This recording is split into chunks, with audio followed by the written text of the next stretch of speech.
সঞ্জয়কে কবে থেকে চিনতেন? আপনার জন্য এত এগিয়ে কেন হয়েছে? সঞ্জয়কে কবে থেকে চিনেন? অনুপবাবু, অনুপবাবু পড়ে যাবে অনুপবাবু অনুপবাবু একটু দাঁড়িয়ে যান পড়ে যাবেন দাঁড়িয়ে যান। বলে দিতে কি হচ্ছে? সঞ্জয়কে কবে থেকে চিনতেন? পড়ে যাবেন কবে থেকে চিনতেন? পড়ে যাবেন, আস্তে যান পড়ে যাবেন দাদা, পড়ে যাবেন, আস্তে নিচে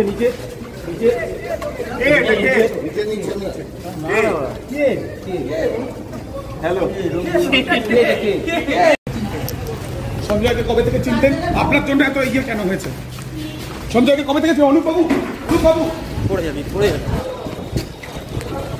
অনুপবাবু একটু দাঁড়িয়ে যান পড়ে যাবেন দাঁড়িয়ে যান। বলে দিতে কি হচ্ছে? সঞ্জয়কে কবে থেকে চিনতেন? পড়ে যাবেন কবে থেকে চিনতেন? পড়ে যাবেন, আস্তে যান পড়ে যাবেন দাদা, পড়ে যাবেন, আস্তে নিচে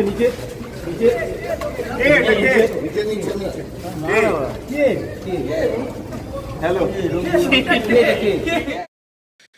বন্ধুরা, সিরিয়াসলি এখন যা সিচুয়েশন যাচ্ছে, আমরা সত্যি একটা দুঃখের পরিবেশে আছি, কিন্তু এই ভিডিওটা দেখার পর বহুদিন বাদে হেসে ফেললাম, না হেসে পারলাম না। মানে মমতার ভুরিওলা চটিচাটা পুলিশ কিভাবে দৌড়চ্ছে, ল্যাজ গুটিয়ে পালাচ্ছে, সংবাদ মাধ্যমকে ফেস করতে পারছে না, সত্যি মানে কিছু বলার নেই। আর সত্যি যদি নবান্ন অভিযান সফল করা যায়, এরকম করে বোধহয় উনিও ল্যাজ গুটিয়ে পালাবেন, দৌড়টা এরকমই দেবেন, থলথলে ভুঁড়ি নিয়ে ভদভদ করে দৌড়। উফ, এটা আজকের সিজিও কমপ্লেক্সের ঘটনা। যেটুকুনি জানলাম, এ হচ্ছে ASI, assistant sub inspector of police Anup Dutta এর নাম। আজকে ডেকেছিল সিবিআই, গতকালও ডেকেছিল, জেরা করেছে, এবং তারপর আজকে এই দৌড় দিয়েছে। কেন এই দৌড় দিয়েছে অবশ্যই সেটা ব্যাখ্যা করব, কিন্তু তার পাশাপাশি আরেকটাও গুরুত্বপূর্ণ আপডেট আসছে। সেটা হচ্ছে যে আজকে সুপ্রিম কোর্টে মামলা ছিল, আপনারা জানেন। সেখানে অবশ্যই নির্যাতিতার পরিবারের তরফ থেকে বিকাশ রঞ্জন ভট্টাচার্য, যিনি হাইকোর্টেও অ্যাপিয়ার করেছেন, তিনি সুপ্রিম কোর্টেও অ্যাপিয়ার করতে যাচ্ছিলেন। কিন্তু বিকাশবাবু যখন দিল্লিতে নামছেন, তখন তিনি খবর পেয়েছেন তার নাম করে কারা যেন গেছে ওই নির্যাতিতার বাড়িতে, যে বিকাশবাবু পাঠিয়েছেন আপনারা ওকালতনামায় সাইন করে দিন, যাতে করে কোনো ফলস উকিল পাঠিয়ে ওখানে গিয়ে বলতে পারে না না না, এইসব কোনো ব্যাপার নেই, আমরা রাজ্য সরকারের উপর খুব খুশি আছি, যা কলকাতা পুলিশ তদন্ত করছিল ওদের হাতেই দিয়ে দাও, এরকম কেউ বলতে পারে? এরকম প্ল্যানটা কার হতে পারে বলুন তো? যার হতে পারে, যার পুলিশ এরকম করে দৌড়চ্ছে, তার মানে কতখানি ভয় পেয়েছে। আর এই ভয়টাই দরকার ছিল। ইয়ে ডর হামে আচ্ছে লাগে। অনেক অন্যায়, অনেক অত্যাচার, অনেক কিছু করেছেন বাংলার উপরে, বাংলাটাকে শেষ করে দিয়েছেন, আর তার জল জ্যান্ত নমুনা হচ্ছে এইগুলো।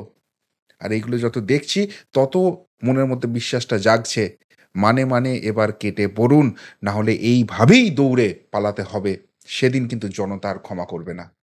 নমস্কার প্রিয় বন্ধু, মিডিয়ায় আপনাদের স্বাগত, এবং আপনারা দেখছেন প্রিয় বন্ধু বাংলা, সত্যের সন্ধানে সর্বদা আমি শুদ্ধশীল। বন্ধুরা, যেটা জানতে পারছি, এর নাম হচ্ছে ASI অনুপ দত্ত।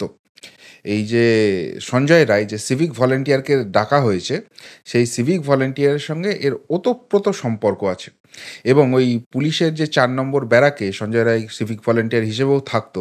মানে সিভিক ভলেন্টিয়ার সেখানে কোনো এন্ট্রি নেই, কিন্তু সেখানে থাকতো এই অনুপ দত্তের জন্যই সেখানে থাকতো। এবং সবথেকে বড় কথা, সেদিনকে ওই হাড় হিম করা ঘটনা ঘটানোর পর এই অনুপ দত্তকে সঞ্জয় রায় ফোন করেছিল। কেন ফোন করেছিল, তার কতখানি কি জানে, সেটাই সিবিআই জানার চেষ্টা করছে। ফলে সারাদিন কালকে তাকে জেরা করা হয়েছে, আজকেও ডেকে পাঠিয়েছিল, এবং তার ফলে সংবাদ মাধ্যম সেখানে উপস্থিত ছিল। আর সেই সংবাদ মাধ্যম যখন প্রশ্ন করছে যে এই সঞ্জয় রায়ের সঙ্গে কী সম্পর্ক, কেন সিবিআই ডাকছে, এই এত বড় একটা ভুঁড়ি নিয়ে দেদার দৌড়। দেখুন, আমি কাউকে বডি শেমিং করছি না, যে যার মতো থাকবেন, কেউ কালো, কেউ ফর্সা, কেউ রোগা, কেউ মোটা, কেউ লম্বা, কেউ মেটে, ঠিক আছে। কিন্তু আপনি যখন পুলিশে আছেন, একটা বেয়ার মিনিমাম শরীরচর্চার তো দরকার আছে। এখন যে পুলিশকে মেরুদণ্ডহীন চটিচাটা বলা হয়, ঘুষখোর বলা হয়, এই অনুপ দত্তের মতো লোকগুলোকে দেখলে তো সেই ইমপ্রেশনটাই সবার আগে আসে। এই যে দৌড়টা দৌড়লেন, এই দৌড়টা যদি কলকাতা পুলিশ ওই 8 তারিখের রাত্রে দৌড়তে পারতো, তাহলে আজকে আমাদের ওই বোনটাকে পৃথিবী ছেড়ে চলে যেতে হতো না। কোনো দুষ্কৃতী বা দুষ্কৃতীদের দল ওইভাবে নির্মম পাশবিক অত্যাচার করতে পারতো না। যদি এই কলকাতা পুলিশ দৌড়টা দৌড়তে পারতো, সত্যিই তাদের দৌড়বার ক্ষমতা থাকতো, ওই আরজি করে গিয়ে 14 তারিখ 15 তারিখ মধ্যরাতে 7,000 দুষ্কৃতী গিয়ে ওই ভাঙচুর চালাতে পারতো না। আসলে এই পুলিশকে অকর্মণ্য অপদার্থ করে রেখে দিয়েছে যে ব্যক্তি, তার নাম মমতা ব্যানার্জি। এটা আজকে জলের মতো পরিষ্কার। সেই জন্য পুলিশ আজকে সাংবাদিকদের ফেস করতে পারে না, সংবাদ মাধ্যমের প্রশ্ন ফেস করতে পারে না। এই রকমের ক্রিমিনাল সঞ্জয় রায়কে এরা আশ্রয় দেয়, এবং সেইটা জানার পরও পুলিশ মন্ত্রী গদি আঁকড়ে বসে থাকে। কি অবস্থা পশ্চিমবঙ্গের, এই অনুপ দত্তদের দেখলে বোঝা যায়। সিবিআইকে কিছু বার করতে পারছে, এখনও কোনো আপডেট নেই। তবে যেটুকুনি জানা যাচ্ছে, আগামীকাল একটা মামলা আছে কলকাতা হাইকোর্টে, যে মামলাটা হয়েছিল তার কিন্তু সিবিআইয়ের স্ট্যাটাস রিপোর্ট দেওয়ার ব্যাপার আছে। সেটা আগামীকাল হওয়ার কথা আছে, সেখান থেকে জানা যাবে। কিন্তু সিবিআই যে প্রচুর জেরা করছে এবং 24 ঘন্টায় কিন্তু এই কেসটা নিয়ে কাজ করছে, সেটা কিন্তু স্পষ্ট হয়ে যাচ্ছে। গতকাল মধ্যরাত্রেই তারা গিয়েছিল, সেগুলো সব দেখছিলাম, এবং দীর্ঘ জেরা হচ্ছে। আজকে সন্দীপ ঘোষকে আবারও রাখা হয়েছে, এবং সন্দীপ ঘোষকে প্রায় সকাল থেকেই জেরা চলছে সেখানে। তো এই দৌড়টা দেখে আমার মারাত্মক লাগলো। মানে অনুপ দত্ত ডেফিনেটলি এই রহস্যের একটা বড় অংশ, এবং সেই জায়গায় সিবিআই ডেফিনেটলি কিছু বার করার চেষ্টা করছে এবং পেয়েছে, যেটা নিয়ে মুখ খুললে এই অনুপ দত্ত প্রবলেমে পড়ে যাবে। সেই জন্য সংবাদ মাধ্যমকেও ফেস করতে পারছে না, এভাবে পালিয়ে বেড়াতে হচ্ছে। আর বিনীত গোয়েল বসে বসে ডায়লগ দিচ্ছেন, I am angry, I am angry. আপনার অ্যাংরি আপনার পকেটে পুরে রাখুন বিনীত গোয়েল। এই অপদার্থ পুলিশ আপনার ডিপার্টমেন্টে আছে, যারা সাংবাদিকদের দেখে এরকম হোদল কুতুতের মতো দৌড় লাগায়, আর আপনার অ্যাংরি আপনি আমার দেখাতে এসছেন। ওই অ্যাংরিটা যদি ওই গুন্ডাগুলোকে দেখাতে পারতেন, তাহলে আজকে বাংলাটা এরকম হতো না। নিজের স্বার্থ বজায় রাখতে গিয়ে এই ধরনের অপদার্থ পুলিশ অফিসার আপনি পুষছেন, তাদের বিরুদ্ধে কোনো ব্যবস্থা নিচ্ছেন না। কি করে একজন এএসআই এর ক্ষমতা হয় একজন সিভিক ভলেন্টিয়ারকে এইভাবে প্রোটেকশন দেওয়ার, এভাবে পুলিশ ব্যারাকে রাখার? আপনি কিচ্ছু জানেন না। যদি না জানেন, আপনার মতো অপদার্থ লোক হয় না, আপনি রিজাইন করুন। এই সঞ্জয় রায়ের বিরুদ্ধে অভিযোগ এসেছিল কয়েক মাস আগে, শ্লীলতাহানি করেছে এই আরজিকর হসপিটালই, কোনো স্টেপ নেওয়া হয়নি। পুলিশকে তো এই জায়গায় বানিয়ে রেখে দিয়েছেন। আজকে কলকাতা পুলিশকে নিয়ে যে গর্বের জায়গা ছিল, সেই জায়গা থেকে তো নপুংসকের জায়গায় নিয়ে চলে এসছেন। তার ফলেই তো আজকে এই ধরনের ঘটনা ঘটে। আর আপনি অ্যাংরি বলে আমাদের ধমকাতে আসছেন। আপনার ধমকানি চমকানি আপনার কাছে রাখুন। আপনি যে কত বড় অপদার্থ, সেটা কলকাতা হাইকোর্টে প্রুভ হয়েছে, আজকে সুপ্রিম কোর্টে প্রুভ হয়েছে। আরজি করের পাহারা দেওয়ার ক্ষমতা অবধি আপনার হাতে রাখার সাহস করছে এটা সুপ্রিম কোর্ট। এরপরও ন্যূনতম লজ্জাবোধ আপনার থাকবে? অবশ্য থাকবে কি করে, আপনি তো মমতা ব্যানার্জির লোক, ওনারই নেই। সুতরাং ওনার মতো লোকেদেরই তো তিনি তার সঙ্গে রাখেন না। অন্যদিকে আরেকটা যেটা বড় ঘটনা বলছিলাম, যে বিকাশ রঞ্জন ভট্টাচার্য, দেখুন এই রাজ্য সরকার কতখানি নির্লজ্জ, এই শাসক দল কতখানি মিথ্যাচার করছে, সেটা কিন্তু এই ঘটনা থেকেই প্রমাণিত হয়ে গেছে। প্রথম থেকেই এই পরিবারটার উপর রীতিমতো চাপ দিয়ে রাখা হয়েছিল। তৃণমূলের গুন্ডা বাহিনী, পুলিশ বাহিনী, লোকাল নেতা, সকলে মিলে বাড়িটাকে গিয়ে এমন থ্রেটনিং পজিশনে রেখেছে। একজন বাবা, একজন মা তাদের কন্যাকে হারিয়েছে, 31 বছরের কন্যাকে হারিয়েছে। একটা ব্রিলিয়ান্ট মেয়ে পৃথিবী ছেড়ে চলে গেছে। তারপরও তাদেরকে চাপ দিয়ে বলানো হচ্ছে এই রাজ্য সরকারের উপর আস্থা আছে, এই কলকাতা পুলিশের উপর আস্থা আছে। আর তারপর যখন বিরোধীরা যোগাযোগ করলেন বিকাশবাবুর কাছে, তাদের হলফনামাটা দেওয়ার মতো সুযোগ তারা পেলেন, তখন গিয়ে কলকাতা হাইকোর্টে জানা গেল যে না, তাদের উপর কী চাপটা চলছিল তারা বলতে বাধ্য হয়েছিলেন। এবং আজকে যখন হাইকোর্ট বলে দিয়েছে সিবিআই তদন্ত হয়েছে, সংবাদ মাধ্যমের সামনে মুখ খুলছেন, তখন তারা বলছেন আসল সত্যিটা কি, 10 লাখ টাকা দিয়ে কিনতে যাওয়া হয়েছিল তাদেরকে। আর তাই এই যে মাস্টার স্ট্রোকটা হয়ে যাবে, বিকাশ রঞ্জন ভট্টাচার্য কলকাতা হাইকোর্টে মুভ করে যাবেন, যেখানে শুভেন্দু অধিকারী সহ অন্যান্যরা এই রিট পিটিশন করেছিলেন, সেটার এগেনস্টে সিবিআই তদন্ত হয়ে যাবে, সেটা রাজ্য সরকার ধরতে পারেনি। ভেবেছিল ডায়লগবাজি করে ওই যে রবিবারের আলটিমেটামটা দেয়া আছে, তার মাঝখানে সমস্ত তথ্য প্রমাণ লোপাট করে দিয়ে তারপর সিবিআইকে দেবো, ক্রেডিটও নেবো, তারপর সিবিআইকে বলবো যে তোমরা তো কিছু তদন্ত বার করতে পারছো না, সুতরাং তোমাদের ডিসক্রেডিট আছে। কীরকম নোংরা রাজনীতি খেলছে এই শাসক দল, ভাবুন একবার। এরা এই রাজ্যটাকে চালাবে, এরা এই রাজ্যের ভালো করবে, হতে পারে?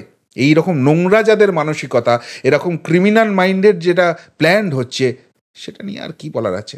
আর আজকে তাই সুপ্রিম কোর্টে একটা সুযোগ ছিল ওই নির্যাতিতার পরিবারকে দিয়ে তাদের হয়ে একজন উকিলকে দাঁড় করিয়ে বলে দেওয়া যে না না এইসব সিবিআই তদন্ত চাই না। সেই জন্যই কি কেউ বা কাউকে পাঠানো হয়েছিল বিকাশ রঞ্জন ভট্টাচার্যের নাম করে?